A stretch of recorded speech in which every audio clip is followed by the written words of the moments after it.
Ministra Carmen Lúcia arquiva pedido de anulação de edital para comercialização de satélite da Telebrás. Tribunal Superior Eleitoral caça candidaturas de vereadores do Piauí que fraudaram cota destinada a mulheres. Alcides Martins assume interinamente Procuradoria-Geral da República, reafirmando o compromisso do Ministério Público com a Justiça. Alcides Martins fica à frente da Procuradoria-Geral da República até o subprocurador Augusto Aras, indicado pelo presidente Jair Bolsonaro, ser sabatinado e aprovado pelo Senado.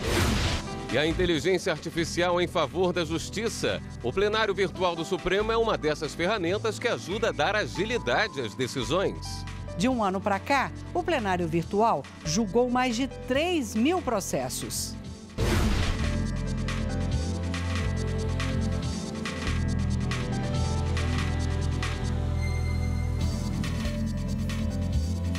Olá, boa noite. Boa noite. A ministra Carmen Lúcia do Supremo Tribunal Federal arquivou a ação em que o PDT, Partido Democrático Trabalhista, pedia anulação de um edital da Telebrás para comercializar satélite e promover o Plano Nacional de Banda Larga. A relatora explicou que, após a publicação do edital, não houve interessados e a Telebrás firmou um acordo direto com a empresa norte-americana Viasat, que autoriza a explorar 100% de uma banda do satélite por prazo indeterminado em todo o território nacional. Segundo a ministra, a ação apresentada pelo PDT não foi correta para questionar esse acordo. Sobre esse tema, já tramita no Supremo uma outra ação de relatoria do ministro Edson Fachin, que aguarda julgamento do mérito. Depois de 2 anos à frente do Ministério Público Federal, a Procuradora-Geral da República, Raquel Dodge, deixou o cargo hoje de manhã. O vice-presidente do Conselho Superior do Ministério Público Federal, subprocurador Alcides Martins, ficará interinamente no cargo até que o Senado aprove o nome do novo Procurador-Geral da República. Raquel Dodge assumiu o cargo de Procuradora-Geral da República em 2017, depois de ser indicada pelo então presidente da República, Michel Temer, e ser aprovada pelo Senado. A primeira mulher a ficar à frente do Ministério Público Federal teve um mandato marcado pela luta a favor dos direitos humanos e do meio ambiente. Entre as últimas ações estão os pedidos de prisão de 5 envolvidos no assassinato da vereadora Marielle Franco e do motorista Anderson Gomes.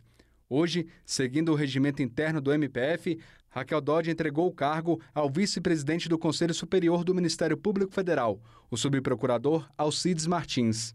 Durante o discurso de despedida, Raquel Dodge reforçou a importância da independência do trabalho do Ministério Público Federal e da continuidade no combate à corrupção. Ao longo dos últimos 2 anos, continuamos a priorizar um trabalho que é fundamental para o país, que é o de combate à corrupção. O Brasil teve uma grande mudança desde quando expressou um modo de trabalho enfrentando a corrupção sistêmica que havia se alastrado por várias instituições do Estado, trazendo resultados concretos, não só no sentido de reparar o dano, recompor o Tesouro Nacional, mas também denunciar e punir aqueles responsáveis por estes atos. Esse é um trabalho que precisa ter continuidade, esse é um trabalho importante, que deve ser permanentemente fortalecido, porque todos nós, no Ministério Público e na sociedade, queremos viver em um país honesto. Depois de elogiar o trabalho de Dodge, Alcides Martins também deixou claro o compromisso do MPF com a Justiça e lembrou o caso Pedro Jorge. No começo dos anos 80, Pedro Jorge de Melo e Silva, em decorrência do seu trabalho de combate à corrupção, perdeu a vida nessa luta. É preciso que tenhamos isso em mente e que tenhamos esse respeito profundo pelos colegas de ontem, de hoje e de sempre. Porque sem justiça não há paz. E sem paz não há nem o progresso, nem a felicidade que desejamos ao nosso povo. Alcides Martins fica à frente da Procuradoria-Geral da República até o subprocurador Augusto Aras, indicado pelo presidente Jair Bolsonaro, ser sabatinado e aprovado pelo Senado, o que deve acontecer nas próximas semanas. O Superior Tribunal de Justiça aplicou o princípio da insignificância para absolver um réu condenado por estar com 4 cartuchos de munição calibre 38 sem arma de fogo em uma residência e na companhia de 2 adolescentes. O Tribunal de Justiça do Rio Grande do Sul condenou os réus, um adulto e 2 adolescentes, ao considerar que ficou comprovada a materialidade e autoria dos delitos. Para o Tribunal Gaúcho, nos crimes previstos no Estatuto do Desarmamento, é irrelevante a realização de perícia para comprovar a potencialidade lesiva do artefato. Basta a simples posse de arma de fogo ou munição ilegal para caracterizar o tipo penal correspondente. Além de absolver o réu que estava com 4 cartuchos de munição calibre 38 sem arma de fogo em uma residência, os ministros da 5ª turma do STJ também absolveram os 2 corréus adolescentes que estavam na companhia do adulto. Eles haviam sido condenados por ato infracional equivalente ao mesmo crime. A turma afastou ainda o crime de corrupção de menores por entender que o delito só se caracterizaria diante da prévia configuração da posse ilegal de munição. O colegiado seguiu o entendimento firmado pelo Supremo Tribunal Federal, que passou a admitir o princípio da insignificância quando se tratar de posse de pequena quantidade de munição desacompanhada de armamento.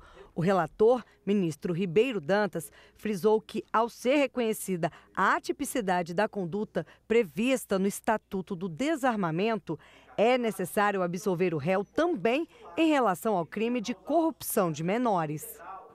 Uma mulher teve assegurado na Justiça o direito de ter um papagaio em casa. O caso foi decidido pelo Tribunal Regional Federal da 1ª Região.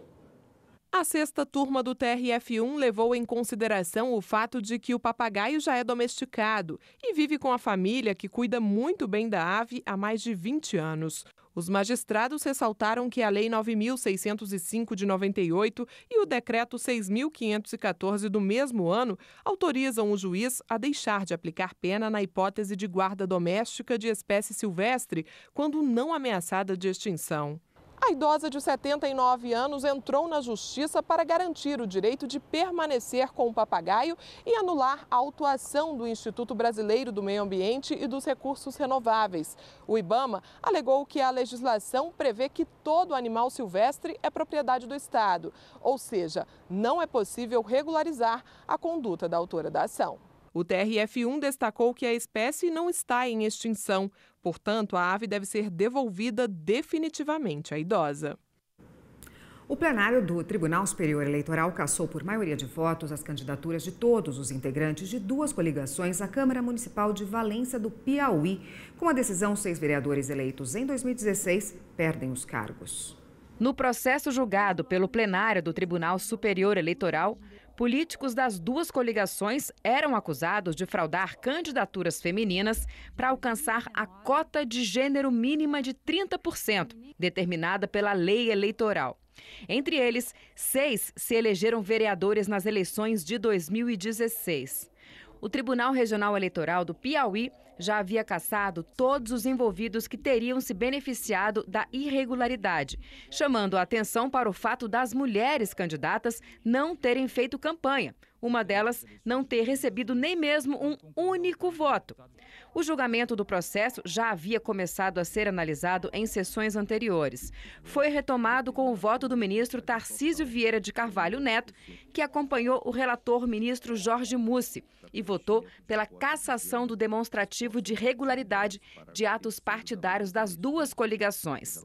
Desta forma, as candidaturas de políticos das 2 coligações seriam invalidadas. A mesma regra, portanto, deve ser cumprida por todos aqueles que participam do jogo político. Se um dos participantes burla a regra sem que haja sua punição condizente, há, em uma visão conglobante, perturbação da isonomia, da lisura eleitoral e da vontade maior do eleitor. Não é demais rememorar que, da forma em que é apresentado, nem sequer o DRAP seria deferido, mesmo porque a observância da cota de gênero é condição para a participação da coligação na disputa eleitoral. Após votos dos ministros Sérgio Banhos e Luiz Roberto Barroso, a votação ficou empatada. O último voto foi dado pela presidente do TSE, ministra Rosa Weber. A ministra afirmou que fraudar candidaturas de mulheres para alcançar o mínimo de 30% das cotas de gênero é uma conduta grave. Ela acompanhou o relator e votou por anular todas as candidaturas das coligações. Com isso, 6 políticos que foram eleitos em 2016 para a Câmara Municipal de Valença do Piauí foram cassados. A meu juízo, o parâmetro normativo não deixa margem à dúvida quanto à obrigatoriedade de cassação do registro ou diploma dos candidatos beneficiados pelo ato abusivo, independentemente da sua contribuição ou anuência com a prática do ilícito, visto que, a meu juízo, o bem tutelado pela norma é a legitimidade e normalidade das eleições. Na sessão dessa terça, os ministros ainda homenagearam Raquel Dodge, que atuou pela última vez como procuradora-geral eleitoral antes de deixar o cargo. Ela foi a primeira mulher a chefiar o Ministério Público da União e o Ministério Público Eleitoral. A ministra Rosa Weber destacou a participação de Dodge no processo eleitoral do ano passado e o legado que ela deixa para o Ministério Público. Importantíssimo papel desempenhado pela doutora Raquel Dodge, a testa do Ministério Público Eleitoral, nas eleições gerais de 2018. Sua defesa intransigente, considerado o déficit de representatividade política das mulheres no Brasil, da participação feminina na política. O trabalho do Ministério Público, independente e autônomo, é coadjuvante do papel que esta Corte exerce em favor da democracia brasileira. Só tenho a agradecer a Vossa Excelência pelos gestos sempre cordiais de acolhimento e de reconhecimento ao trabalho que fizemos na área eleitoral. A seguir, empregada doméstica tem vínculo reconhecido no Tribunal Regional do Trabalho na Bahia. Por conta da informalidade habitual nessas relações de emprego, é comum o ajustamento de reclamações trabalhistas pedindo reconhecimento aqui.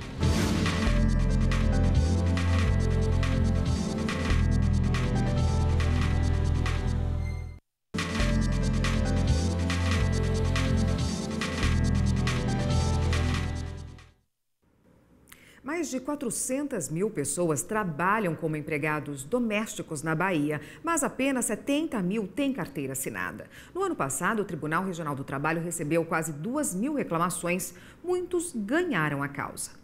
Silvia trabalhou como empregada doméstica em uma residência e foi despedida sem receber todos os seus direitos. Se eu só trabalhei, eu tenho que receber. O que a senhora fazia lá? Fazia de tudo.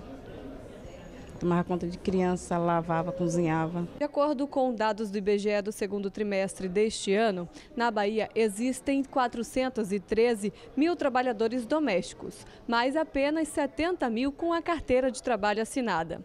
Silvia estava entre os 343 mil sem vínculo formal. Ela e a antiga patroa chegaram a um acordo no Sejusc 1 do TRT5. Esse processo é mais uma questão de reconhecimento de vínculo de relação empregatícia, de empregada doméstica.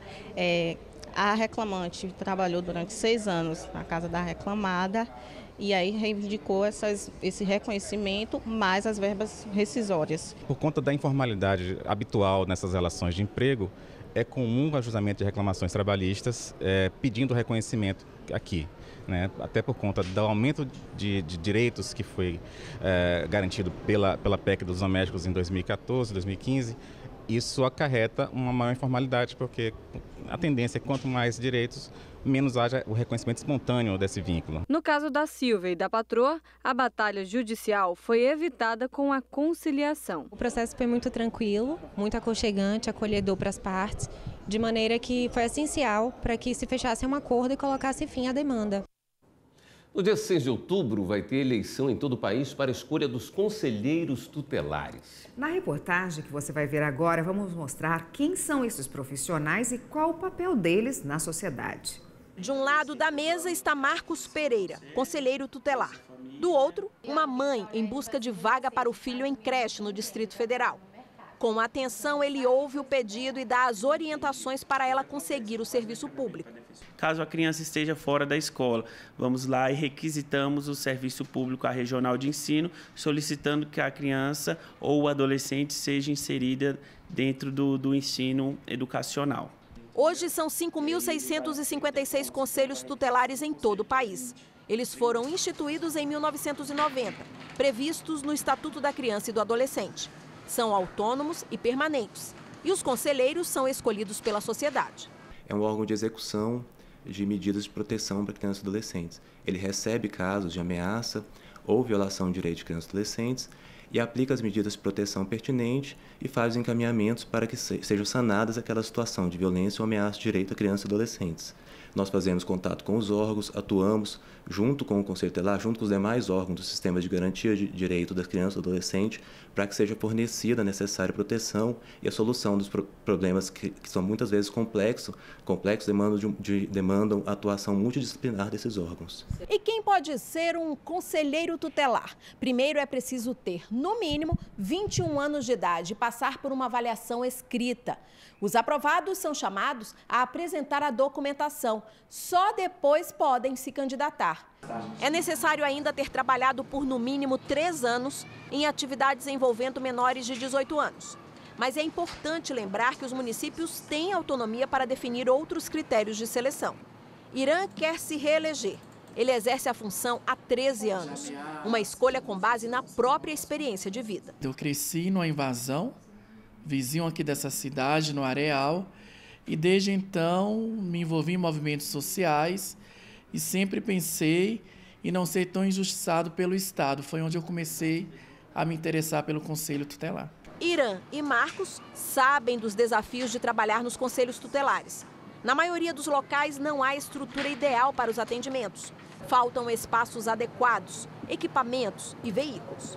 O que a gente percebe é que a grande maioria é muito envolvida. São pessoas muito comprometidas, muito responsáveis, muito cuidadosas. A gente percebe no dia a dia que muitos deles tiram recursos próprios para atender uma demanda, para uma violação que esteja acontecendo. São pessoas, Daiane, que na verdade não medem esforços para atender. Então, o que a gente percebe quando a gente chega? A gente percebe que já existe uma escola de conselhos acontecendo em alguns estados do país, mas há uma necessidade de ampliar essa capacitação, de instrumentalizar melhor, de ofertar mais instrumentos para que esse conselheiro esteja muito mais preparado. E a tarefa diária de zelar por direitos é mais do que cumprir leis. É dar dignidade e mudar histórias de vida. Eu fiz um atendimento no ano de 2004 de 3 crianças com pneumonia e que elas estavam sendo violentadas sexualmente pelo pai. Mas eu pude ver a polícia ir buscar o cara em casa. E isso nos deixou muito... Tipo assim, você dormiu com aquele sentimento de missão cumprida. A votação do próximo dia 6 de outubro não é obrigatória, mas quem quiser participar deve comparecer à mesma zona eleitoral onde vota em outras eleições, como as presidenciais. E a seguir, a inteligência artificial em favor da justiça. Além da vida do advogado, que vai ter um sistema só para lidar, ainda vai acelerar o trabalho dos servidores do...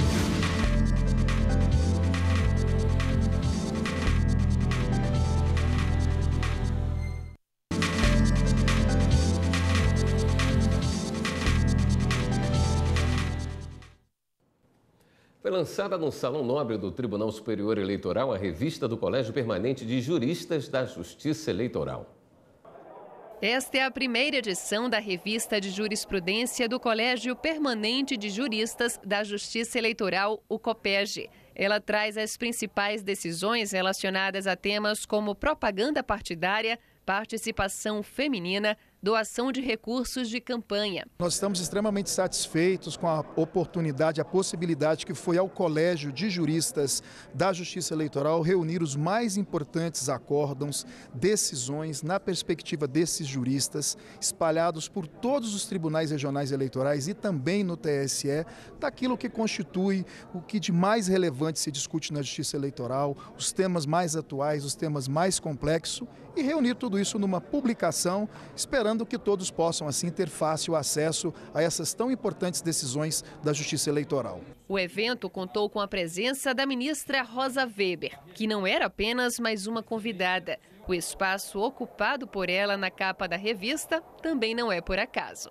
Rosa Weber foi escolhida para ser a personalidade jurídica homenageada pela revista. Nascida em Porto Alegre, a gaúcha é ministra do TSE desde maio de 2016 e em agosto de 2018 assumiu a presidência da Corte Eleitoral. A excelência da publicação certamente a colocará em destaque entre os periódicos que tratam de direito eleitoral e atenderá os objetivos de transmissão do conhecimento produzido na Justiça Eleitoral.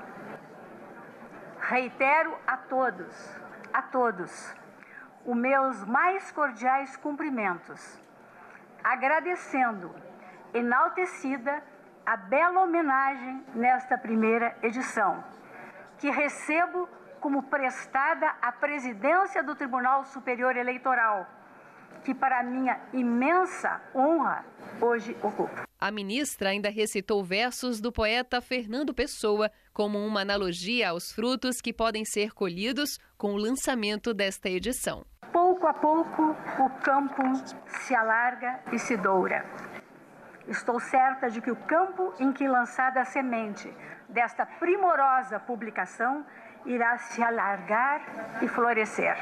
Os agradecimentos foram retribuídos. A ministra Rosa Weber tem, anos de relevantes serviços prestados ao Judiciário brasileiro, agora também à Justiça Eleitoral brasileira, e pela sua forma competente, serena, com que administrou as eleições passadas, não teria melhor homenagem do que realmente, nesta primeira edição da revista, contemplá-la. A ministra Rosa Weber tem, de fato, dado um impulso muito grande em toda a administração da Justiça Eleitoral no Brasil e prestigiado de maneira singular os juristas. Então, a homenagem que eles prestam a ela é sobremodo legítima e justíssima.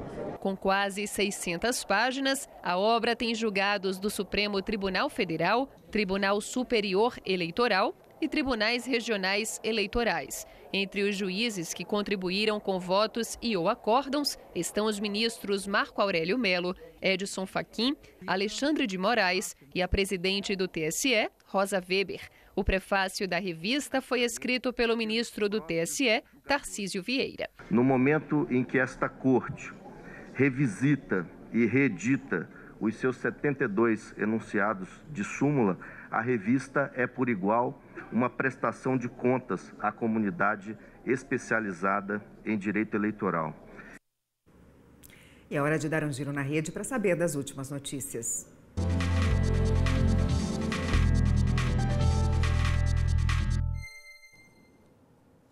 Vamos até a redação do Jornal da Justiça falar com a repórter Viviane Novaes, que tem as novidades para a gente. Boa noite, Viviane.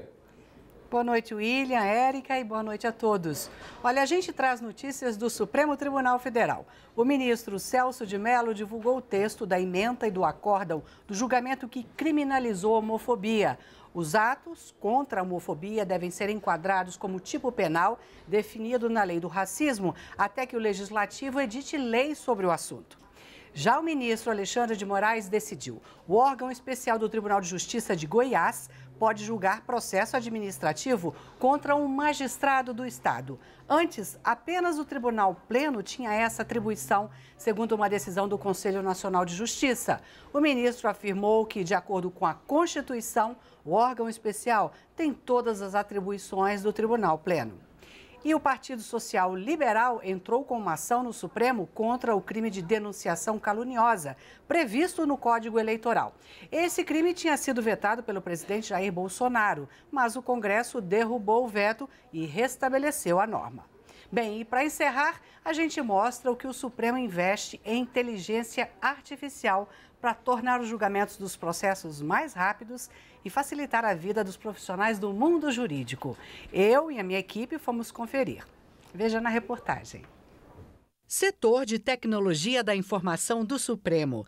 Aqui, os especialistas desenvolvem um programa que separa e classifica os processos judiciais que chegam dos tribunais de primeira e segunda instância.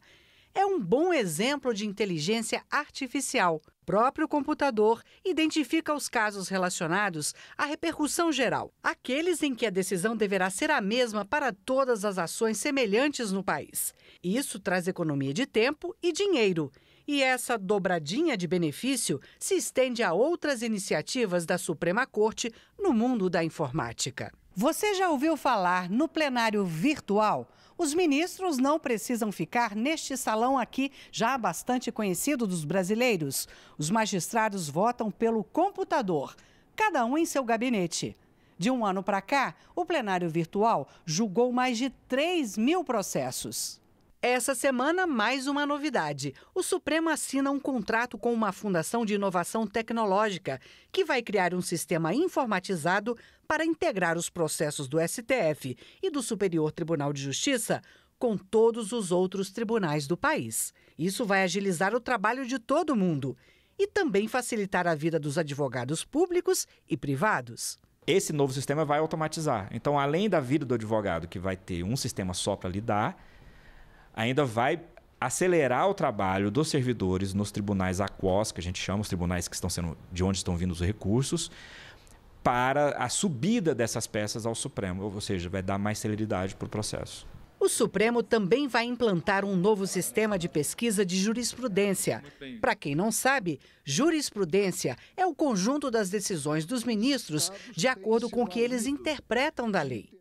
Hoje, o site só permite que 50 profissionais da área jurídica façam pesquisa ao mesmo tempo. O novo sistema vai acabar com esse limite, além de facilitar a busca pelo assunto desejado. Nós estamos licitando, e porque sabemos que existem ferramentas disso no mercado, um novo sistema em que a pessoa, com palavras comuns, como ela utiliza normalmente nas pesquisas, alcançar os resultados, a nossa jurisprudência de forma melhorada. Ela vai poder ter um usuário, uma senha, em que ela vai também personalizar essas pesquisas e marcar pesquisas que ela considera como as mais interessantes, as mais comuns que ela, o usuário, tem. Essa edição do Jornal da Justiça fica por aqui. Uma boa noite. Acompanhe agora o Direito Sem Fronteiras. Uma boa noite para você.